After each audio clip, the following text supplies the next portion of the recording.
तो finally servicing हो गया है। This are the rollers. 6 roller से इसके भी कंडीशन अच्छा काला हो गया है।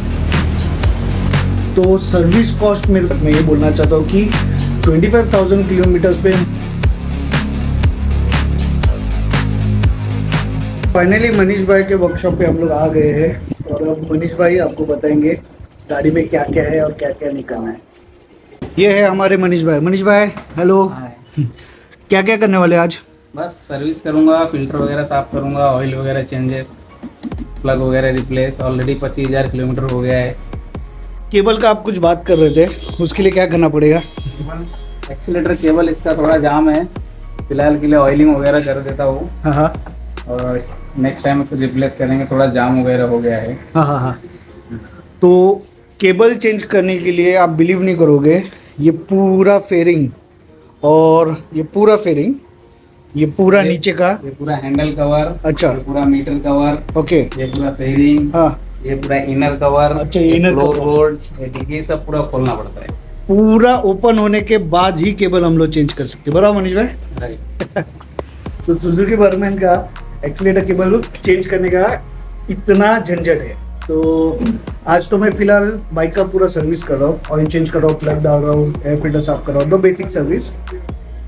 फिर मैं सोच रहा हूँ इसके यार टायर्स भी चेंज कर दूँ, तो टायर्स और सर्विसिंग मैं आज करूँगा। फिर मैं जब फिर से मनीष भाई जब फ्री रहेंगे तब मैं आऊँगा और बाइक छोड़ के यहाँ पे जाऊँगा, तभी हम लोग एक्सीलेटर केबल चेंज करेंगे।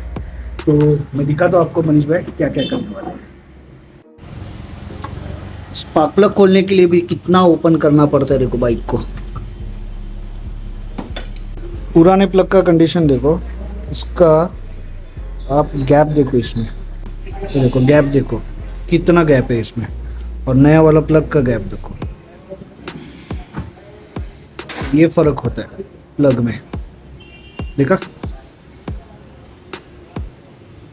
पुराना प्लग हो गया है खराब।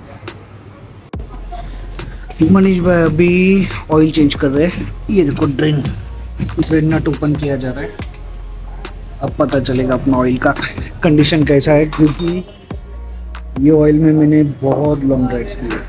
2500 किलोमीटर्स में मैंने कम से कम 1800 किलोमीटर्स तो राइड ही किया है। तो ऑयल बहुत ख़राब हुआ रहेगा। ये देखो हमारे ऑयल का कंडीशन पूरा काला हो गया। So this is the oil, Suzuki का कंपनी का ही है, तो मैं हमेशा वही इसमें प्रीफर करता हूँ, तो वही मैं डाल रहा हूँ।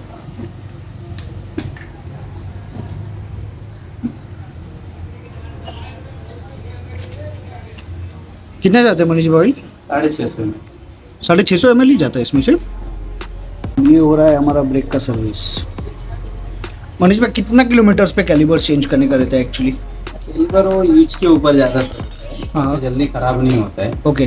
किसी के 40,000 पे होता है, किसी के 50 पे। डिस्पैड अच्छा है, तो मनीष भाई बोले नेक्स्ट सर्विस में चेंज करते हैं।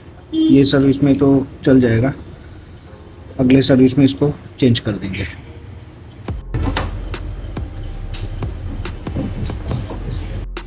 रेयर टायर अभी ओपन हो चुका है, क्योंकि पीछे का ब्रेक पैड भी चेक कर रहे हैं। अगर अच्छा रहेगा तो रखेंगे, वरना चेंज कर देंगे। रेयर ब्रेक पैड्स चेक किए हैं, अच्छे हैं। लास्ट सर्विस में हम लोग ने उसे चेंज किया था, तो इस बार चेंज करने की ज़रूरत नहीं है। तो मैं सोच रहा हूँ नेक्स्ट सर्विस में ब्रेक पैड भी चेंज कर दूँ। बेल्ट चेंज करना है और क्लच का कंडीशन हम लोग चेक कर रहे हैं। शायद से उसके रोलर्स व्हीलर्स भी अच्छे हैं बुरे हैं, वो भी देखना पड़ेगा। अगर चेंज करना पड़ा तो रोलर्स भी चेंज कर लेंगे हम लोग। तो इसलिए पूरा असेंबली अभी ओपन कर रहे हैं, फिर चेक करके आपको बताता हूँ क्या है क्या नहीं है।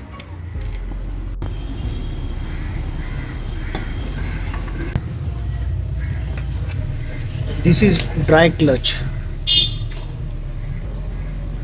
ड्राई क्लच मतलब ये एक ऐसा क्लच सिस्टम है जिसमें ऑयल नहीं होता है, ये ड्राई होता है।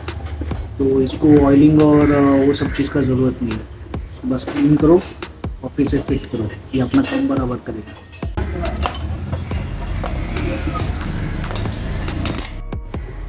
बेल्ट की कंडीशन अच्छा है अभी। बेल्ट का कंडीशन अच्छा है, बेल्ट कंडीशन अच्छा है अभी। तो पक्का चेंज करने का ज़रूरत है कि नहीं फिर? अभी ऑलरेडी 10,000 चलेगा तो भी शायद चेंज करने की ज़रूरत नहीं है।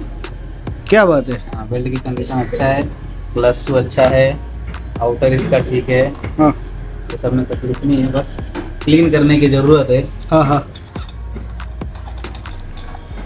देखो कितना अच्छा मेंटेन हुआ है बाइक का भी। क्लच का ज़रूरत नहीं है ना, उसका बेल्ट चेंज करने का ज़रूरत है, बस उसको अभी क्लीन करना है, दैट्स इट।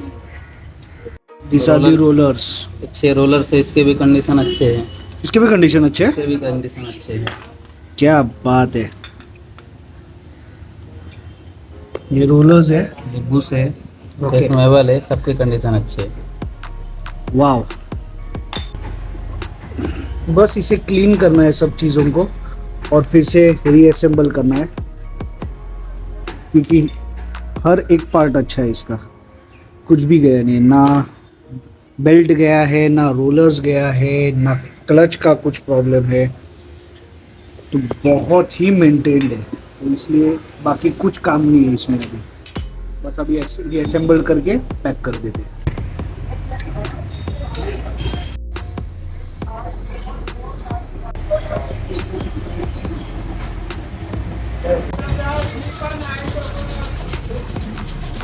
अभी और स्मूथ चलेगा लगता है।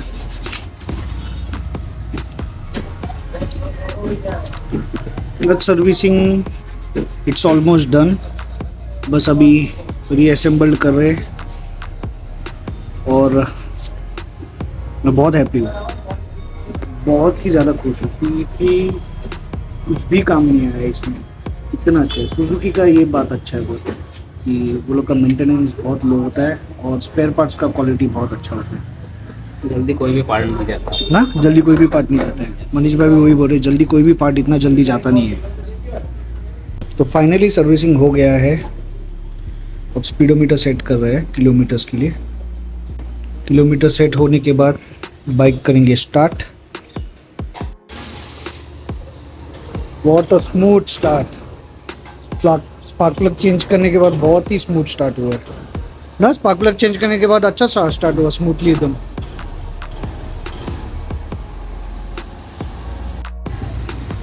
तो फाइनली सर्विस हो चुका है और बाइक के किलोमीटर्स 2500 पे सेट किए, क्योंकि मैं 2500 किलोमीटर्स पे ही ऑयल चेंज करता हूँ, सर्विस करता हूँ। तो सर्विस बहुत ही अच्छा हो गया है और बहुत ही फास्ट हुआ है सर्विस। तो एक टेस्ट राइड हो गया, मनीष भाई आ गए। मनीष भाई कैसा फील है? मस्त है एकदम, स्मूथ हो गया, स्मूथनेस एकदम फ्री एकदम। क्या बात है, क्या बात है।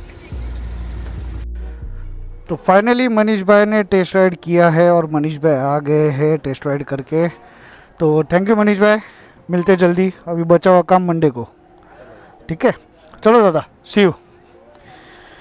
तो फर्स्ट इम्प्रेशन लेते हैं अभी टेस्ट राइड का आफ्टर सर्विस। स्टार्ट तो बहुत ही अच्छे से हो रहा है, अभी प्लग चेंज किया इसलिए। ओ हो what a smooth, what a smooth, बहुत ही स्मूथ हो गया है, बहुत ही, क्या बात है, ब्यूटीफुल। ऑयल चेंज किया है, प्लग चेंज किया है, एयर फिल्टर साफ़ किया है, ये 3 चीज़ करने से बहुत ही स्मूथ हो गया है बाइक। क्लच का सर्विस कर दिया है, क्योंकि क्लच हम लोग ने बेल्ट के लिए ओपन किया था, मगर बेल्ट भी और 10,000 किलोमीटर्स चल सकता है, इतना मिंट कंडीशन में है। सिर्फ अंदर का क्लच असेंबली को सर्विस किया, फिर से फिट किया है, तो वो और स्मूथ हो गई है गाड़ी, बहुत ज़्यादा ही स्मूथ हो गई है। सिम्बा में अभी बचा हुआ काम है एक्सीलेटर केबल और सस्पेंशन बुश, दैट्स इट, ये 2 काम करना है। टायर्स तो वो अनदर पार्ट है, मगर as compared to mechanical parts में अभी सिर्फ एक्सीलेटर केबल चेंज करना है और सस्पेंशन बूस्ट, क्योंकि एक्सीलेटर बहुत हार्ड हो गया है इट्स वीरो को।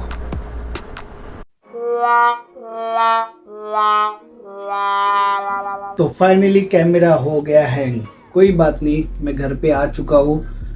तो सर्विस कॉस्ट मेरे को पूरा हुआ कुछ 800 रुपया। 300 वॉज द ऑयल चार्ज, 100 रुपया वॉज द प्लग और 400 वॉज द लेबर। चीप है, कोई वांदा नहीं, मगर लोग बहुत सारे यूट्यूब पे डालते हैं वीडियो की सुजुकी बर्गमैन में इतना काम आता है, ये होता है, वो होता है, XYZ सुजुकी कंपनी ऐसा है। देखो ये कोई पेड सर्विस पेड कोलैबोरेशन वाला वीडियो नहीं है, बट मैं ये बोलना चाहता हूँ कि 25,000 किलोमीटर्स पे मुझे सर्विस के अलावा बहुत ही कम ऐसा एक्सपेंस हुआ रहेगा कि मैंने ये पार्ट डाला, वो पार्ट डाला। देखो बाइक अगर आप ले रहे हो तो उसको मेंटेन करना बहुत ज़रूरी है। टाइम टू टाइम उसका स्पेयर्स टेयर एंड वेयर होते हैं तो उसको चेंज करोगे तो कोई प्रॉब्लम नहीं आएगी। बस मुझे यही बोलना था आपको। तो आज का वीडियो आपको बहुत ही इंफॉर्मेटिव लगा रहेगा तो प्लीज़ कमेंट करके बताइए। और मनीष भाई का नंबर डिस्क्रिप्शन में है और ये जो नीचे आ रहा है ये भी मनीष भाई का ही नंबर है। तो आज का वीडियो मैं यहीं पे एंड करना चाहता हूँ क्योंकि मैं सोच रहा हूँ कि टायर और एक्सीलेटर केबल का वीडियो मैं पार्ट 2 में रिकॉर्ड करूँ और अपलोड करूँ। तो दोस्तों मिलते हैं ऐसे आने वाले नए वीडियो में, तब तक के लिए be with me on the ride of dreams. See या।